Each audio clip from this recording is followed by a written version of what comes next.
Pickle जो मिलता है ना वो नहीं अच्छा। वो धोखा नहीं मतलब आप मिक्स नहीं कर सकते। आम के अचार को आम के अचार में बनाना होता है। प्रियंका चोपड़ा जोनस एक Indian actress, singer, film producer और फॉर्मर मिस वर्ल्ड हैं। पीसी भारत में सबसे ज्यादा पैसे कमाने वाली और सबसे लोकप्रिय हस्तियों में से एक हैं। उन्हें कई अवार्ड्स मिले हैं, जिसमें नेशनल फिल्म अवार्ड और 5 फिल्म फेयर अवार्ड्स भी शामिल हैं। 2016 में भारत सरकार ने उन्हें पद्मश्री से भी सम्मानित किया था और उन्हें दुनिया में 100 सबसे प्रभावशाली लोगों में शामिल किया गया। आज हम बात करेंगे 7 सबसे बड़े खुलासों की, जो कि प्रियंका ने अपनी बुक अनफिनिश्ड के जरिए किए हैं। दिलों बहुत बहुत धन्यवाद, थोड़ी प्यार मोहब्बत आशीर्वाद देते हैं। प्रियंका की बुक में उनके पिता के बारे में काफी कुछ बताया गया है। वो एक ऐसे इंसान हैं जिनकी उन्होंने अपनी पूरी जिंदगी में प्रशंसा की है। जी हाँ, हम बात कर रहे हैं lieutenant colonel doctor Ashok Chopra की। उनके बुक में एक चैप्टर में उन्होंने रिवील किया है कि कैसे उन्होंने एक जान बचाई जब वो लेह में पोस्टेड थे। एक डेंजरस कॉम्बैट जोन में एक सोल्जर को इमरजेंसी ट्रीटमेंट के लिए लाया गया था, जिसको सर पर गोली लगी थी और वो मरने की हालत में था। उन्होंने प्रियंका के पिता से कहा, मेरी फैमिली को बता देना कि मैं देश के लिए शहीद हुआ हूँ, मैंने अपना काम पूरा किया। इसका रिप्लाई उन्होंने कुछ इस अंदाज में दिया, तुम खुद उन्हें ये बताओगे। और सही में ऐसा ही हुआ। प्रियंका ये स्टोरी नरेट करती हैं पूरी कन्विक्शन से, जिससे आपकी आंखें नम हो जाएंगी। 2 दशक बाद जब उनके पिता की मृत्यु हुई तो वो सोल्जर उनके चौथे पर आए थे और उनको रेस्पेक्ट दी थी। उस सोल्जर ने वो बुलेट संभाल कर रखी हुई थी, जिसे प्रियंका के फादर ने निकाल कर उनकी जान बचाई थी। वो मिक्स्ड पिकल जो मिलता है ना वो नहीं अच्छा। वो धोखा नहीं मतलब आप मिक्स नहीं कर सकते। आम के अचार को आम के अचार में बनाना होता है।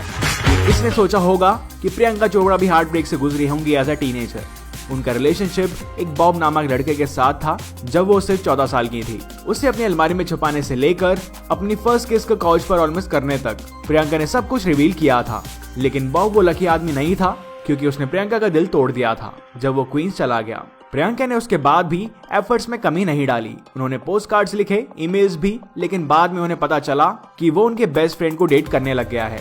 तब जाकर उनको समझ आया कि वो एक गलत शख्स के लिए अपने एफर्ट्स डाल रही है। He's like, what can I get you? Anybody needs anything. My mom was so like, she was so touched. He was just such a nice guy.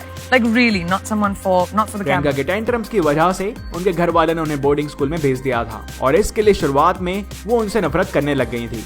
जब वो अपनी माँ से मिलती थी तो वो उन्हें स्वर्ग जैसी फीलिंग्स देती थी, लेकिन जब वो उनसे फिर बिछड़ जाती तो अपने आंसुओं को रोक नहीं पाती थी।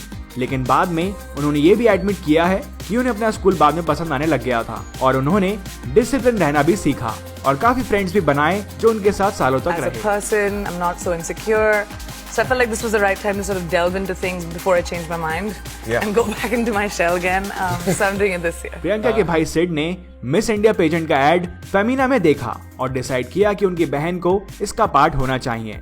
सिड और उनकी मदर ने फॉर्म्स फिल किए और पीसी को बाद में पता चला कि वो उनके भाई का प्लान था, क्योंकि उन्हें अपना रूम वापस चाहिए था। जो नमस्ते पोज प्रियंका हर रेड कारपेट पर करती हैं, उसके एक इंटरेस्टिंग ओरिजिन स्टोरी है। प्रियंका को डर था कि उनका स्ट्रेपलेस गाउन गिर जाएगा, इसलिए उन्होंने इसे रोकने के लिए दोनों हाथ जोड़ लिए। वो डेस्परेटली ट्राई कर रही थी अपने स्ट्रेपलेस गाउन को नीचे स्लाइड होने से। उन्होंने अपने हाथ जोर से दबाकर नमस्ते पोज बनाया, जिससे उनका गाउन उनकी बॉडी के क्लोज रहे और गिरे नहीं। Hey, driver! I'm Pinky. Nice to meet you. Balram, have you ever seen a computer? We had many of them. Priyanka ने अपनी बुक में एक फिल्म को छोड़ने की बात भी बताई है, क्योंकि उसमें एक सेडक्शन सॉन्ग था जिससे वो अनकंफर्टेबल फील कर रही थी। उन्हें पता था कि वो गाना फिल्म का पार्ट था जब उन्होंने वो फिल्म साइन करी, लेकिन उन्हें समझ नहीं आया कि उसके पीछे का रीजन क्या था। फिल्म मेकर साहब के शब्दों को रिपीट करते हुए प्रियंका ने कहा, जो भी हो चड्डी दिखनी चाहिए, नहीं तो लोग पिक्चर को क्यों देखने आएंगे। और तो जब मैं वापस आता था तो मेरे सामने कोई होता नहीं था। I've already done my part. तो half the film I've acted against. Priyanka ने अपना ग्रेटिट्यूड एक्सप्रेस करते हुए रिवील किया है कि ऋतिक रोशन ने मेक श्योर किया था कि उनके फादर कंट्री के बाहर जा पाएं, क्योंकि उनको एक इमरजेंसी ट्रीटमेंट की जरूरत थी। प्रियंका ने बताया कि अगर ऋतिक रोशन उनके फादर नहीं होते तो उनके फादर उस टाइम पर शायद ना बच पाते। इस बारे में बताते हुए प्रियंका ने ऋतिक को अपना हीरो बोला है। तो ये थे 7 ऐसे खुलासे जो कि पीसी ने अपनी बुक के द्वारा किए हैं। आपको ये जानकर कैसे लगे बताएं हमें कमेंट्स में। As a person, I'm not so insecure. So I felt like this was the right time to sort of delve into things before I changed my mind and go back into my shell again. So I'm doing it.